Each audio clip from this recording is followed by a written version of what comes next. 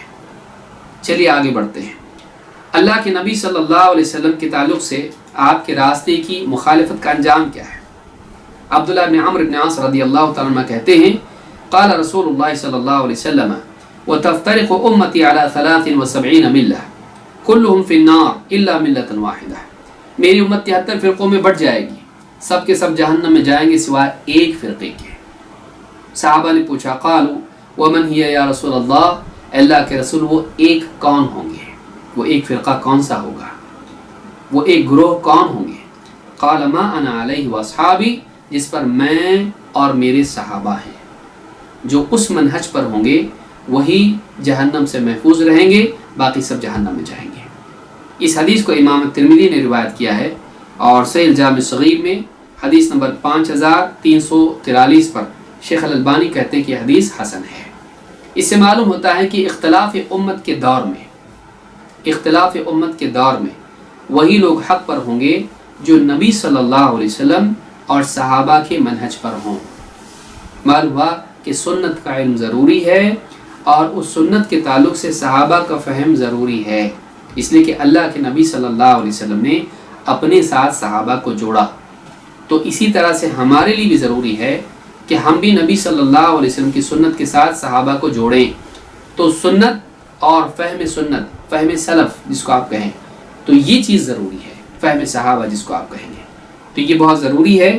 اگر انسان ہدایت پر رہنا چاہتا ہے، اس کے نزدیک صحابہ کی تعظیم ہونا چاہیے۔ صحابہ کی تنقیص کر کے کوئی آدمی ہدایت پر نہیں ہو سکتا ہے۔ سلف کہتے تھے کہ جو شخص صحابہ کی شان میں گستاخی کرے، جان لو کہ وہ زندیق ہے، جان لو کہ وہ گمراہ ہے۔ امام احمد اور اس طرح کے کئی سلف سے بات آئی ہے۔ تو صحابہ کی شان میں گستاخی کر کے کوئی آدمی علم والا بن سکتا نہیں۔ آئیے آگے بڑھتے ہیں۔ باب نمبر 7، ظاہر و باطن کی پاکیزگی۔ طالب علم کے لیے ضروری ہے کہ وہ اپنے ظاہر کو گندگی سے پاک کرے اور اپنے باطن کو گناہوں سے پاک کرے، اور اس طرح کی بہت ساری برائیاں، حسد، کبر اور بہت ساری باطنی جو شہوت، اس طرح کی جتنی بھی گندگیاں ہیں جو آدمی کے قلب کو اس کے آلودہ کرتی ہیں، اس کے دل کو بگاڑتی ہیں، اس طرح کی باطنی جتنی بھی برائیاں ان سے بچنا چاہیے۔ اسی طرح سے اپنے آپ کو گندگی سے بھی پاک رکھنا چاہیے، میل کچیل سے پاک رکھنا چاہیے، خوشبو کا اہتمام کرنا چاہیے، نجاستوں سے اپنے آپ کو پاک رکھنا چاہیے، اپنے جسم کو، اپنے کپڑوں کو۔ تو پاکیزگی کا اہتمام ظاہری و باطنی ضروری ہے۔ ظاہر کی پاکیزگی کیسی ہوتی ہے؟ غسل و وضو، طہارت کے ذریعے سے، اور اسی طرح سے خوشبو، عطر وغیرہ جتنی بھی ہے اس کے ذریعے سے۔ اور باطن کی پاکیزگی کیسی ہوتی ہے؟ توبہ کے ذریعے سے اور نیک اعمال کے ذریعے سے۔ علی بن خشرم کہتے ہیں شکوت الی وکیع قلت الحفظ فقال استعن علی الحفظ بقلت الذنوب۔ کہتے ہیں کہ میں نے امام وکیع سے شکایت کی کہ مجھے یاد نہیں ہوتا، قلت حفظ کی شکایت کی ان سے۔ تو انہوں نے کیا کہا کہ حفظ میں مدد اللہ کی لو، کس چیز کے ذریعے سے؟ گناہوں کو کم کرو تو تمہارا حفظ اچھا ہو جائے گا۔ حفظ بڑھانا ہے، ہاں گناہ کم کرو، تو اپنے حفظ میں قوت کے لیے مدد چاہو گناہوں کو کم کر کے۔ معلوم ہوا کہ معصیت کا انسان کے قلب پر اثر ہوتا ہے، اور معصیت انسان کے علم کو ضرر پہنچاتی ہے۔ کئی دلیلیں اس کی ہیں، لیکن یہ بات اتنی یاد رکھیں کہ انسان کے گناہوں کا انسان کے دل پر اثر پڑتا ہے، اور اس کے حفظ اور اس کے فہم دونوں، حفظ پر بھی اثر پڑتا ہے اور اس کے فہم پر بھی اثر پڑتا ہے گناہوں کا۔ لہٰذا انسان اپنے باطن کو گناہوں سے پاک کرے، کیونکہ جب بھی گناہ کرتا ہے دل پر ایک کالا نقطہ لگتا ہے، کیا ہے وہ؟ تو اس کے نتیجے میں آخر میں کیا ہوتا ہے؟ دل ہدایت سے محروم ہو جاتا ہے۔ یہ علم کا نقصان ہوا، اس کا ہدایت کا نقصان ہوا۔ شعب الایمان میں امام البیہقی نے اس اثر کو روایت کیا ہے، اور اثر کا نمبر ہے 1604، اور اس کی سند جید ہے۔ اسی طرح سے ظاہر کی پاکیزگی بھی ہونا چاہیے۔ مصعب ابن شیبہ کہتے ہیں، جو طلق ابن حبیب سے روایت کرتے ہیں، اور وہ عبداللہ ابن زبیر رضی اللہ تعالیٰ عنہ سے روایت کرتے ہیں، اور وہ حضرت عائشہ رضی اللہ تعالیٰ عنہ سے روایت کرتے ہیں۔